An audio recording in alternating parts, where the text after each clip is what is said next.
Assalamualaikum warahmatullahi wabarakatuh. Perkenalkan, nama saya Dimas Bayu Arya Putra dari penjurusan Sustainability Management Angkatan 84. Kali ini, saya akan membahas tesis saya yang berjudul Keterlibatan Konsumen sebagai Pemangku Kepentingan dalam Praktek Ekonomi Sirkular, yang dimana studi penelitian pada PESLab Yogyakarta. Indonesia masih mengalami masalah besar terkait sampah plastik. Tahun 2023, timbunan sampah lebih mencapai 26 juta ton, dan sepertiganya tidak terkelola dengan baik. Di Yogyakarta, produksi sampah juga meningkat tajam, tapi infrastruktur dan pengelolaannya masih belum memadai, dan kesadaran memilah sampah masih sangat rendah. Jadi, masalah ini bukan hanya masalah teknis, tetapi juga menyangkut perilaku konsumsi dan keterlibatan masyarakat. UMKM punya peran besar dalam mengatasi masalah sampah. UMKM menyumbang lebih dari 60% PDB nasional dan 97% tenaga kerja. Karena dekat dengan komunitas, UMKM lebih mudah melibatkan konsumen dalam prinsip ekonomi sirkular, seperti reuse, refill, recycle, dan upcycle. Namun kenyataannya, adopsi ekonomi sirkular di UMKM masih terbatas karena terkendala teknologi, pendanaan, dan literasi keberlanjutan.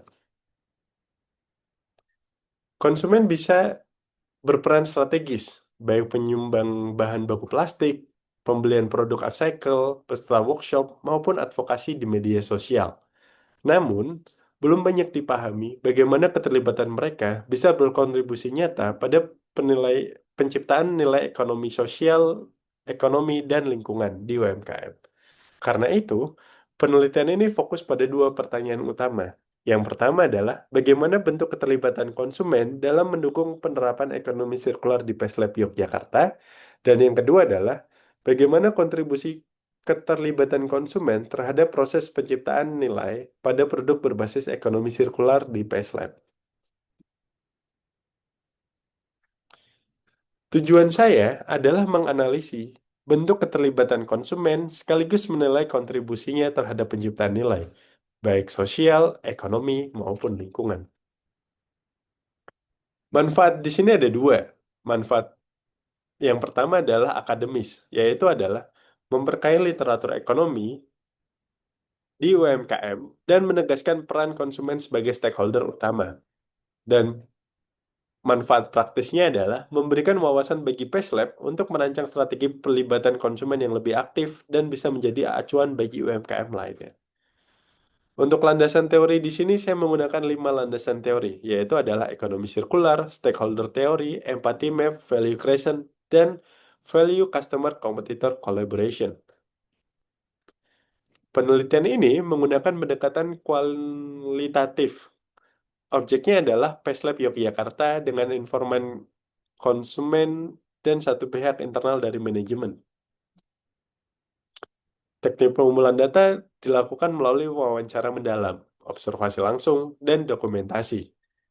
Analisa data menggunakan analisa tematik dengan model interaktif Miles dan Haberman, yaitu adalah reduksi data, penyajian data, dan penarikan kesimpulan. Validitas diperkuat dengan triangulasi antara wawancara, observasi, dan dokumen.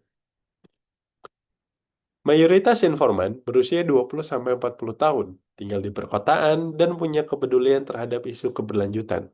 Latar belakang mereka beragam, mulai dari arsitek, pemilik kafe, pekerja kreatif, hingga individu urban yang menerapkan gaya hidup ramah lingkungan. Bentuk keterlibatan mereka juga bervariasi, seperti membeli produk upcycle, ikut workshop, menyumbang plastik, memberikan ide desain, hingga mendukung kampanye digital. Hasil penelitian menunjukkan bahwa konsumen berkontribusi nyata pada tiga aspek utama value creation. Aspek pertama adalah ekonomi. Mereka menjadikan sumber pendapatan yang berkelanjutan bagi PESLab. Aspek kedua yaitu sosial. Konsumen ikut meningkatkan literasi keberlanjutan dan membangun komunitas peduli lingkungan. Dan aspek terakhir adalah lingkungan. Mereka membantu mengurangi sampah plastik dan memperpanjang siklus hidup materi melalui upcycle.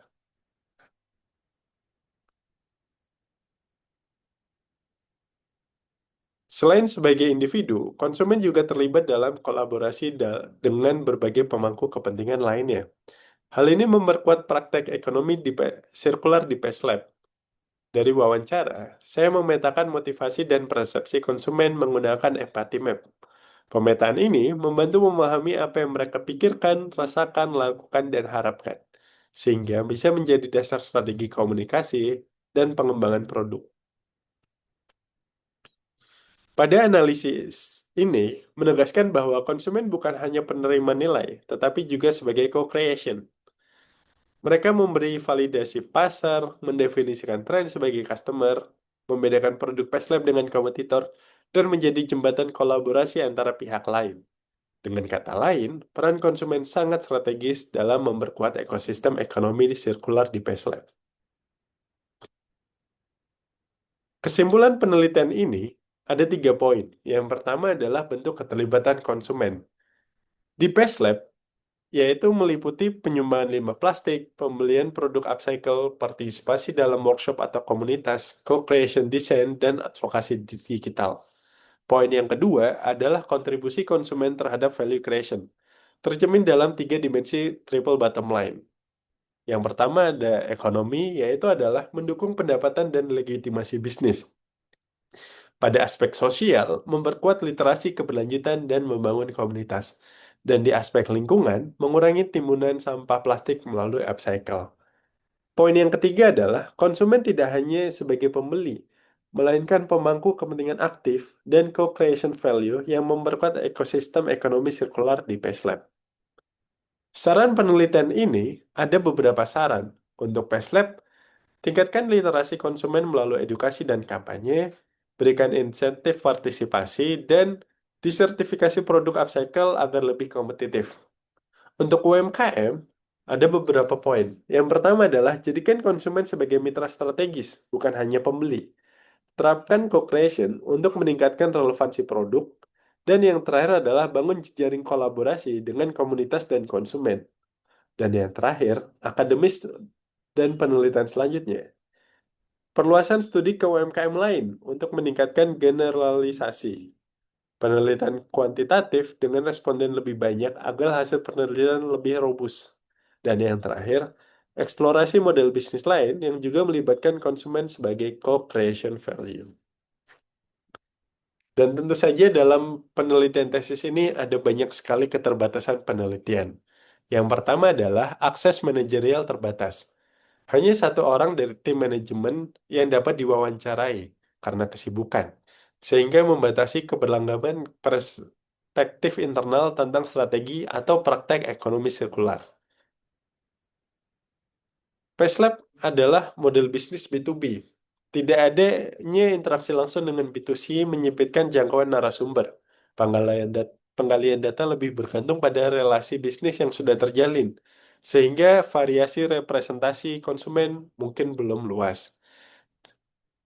Kriteria informan mensyaratkan pernah membeli atau berpengalaman langsung dengan produk PESLab, membatasi jumlah informan yang dilibatkan. Dan yang terakhir adalah dari 12 kontak yang saya terima dari manajemen, hanya 6 yang berhasil dihubungi dan bersedia diwawancarai. Ini mempengaruhi keberagaman data, meskipun wawancara yang dilakukan tetap memberikan informasi mendalam dan sesuai tujuan penelitian. Keterbatasan-keterbatasan di atas dapat mempengaruhi keluasan dan keberagaman hasil. Namun, temuan tetap memberikan kontribusi penting dan menjadi pijakan bagi penelitian selanjutnya yang memperluas lingkupan kajian. Mungkin itu saja dari saya. Mohon maaf jika ada salah kata yang saya lakukan. Terima kasih banyak. Wassalamualaikum warahmatullahi wabarakatuh.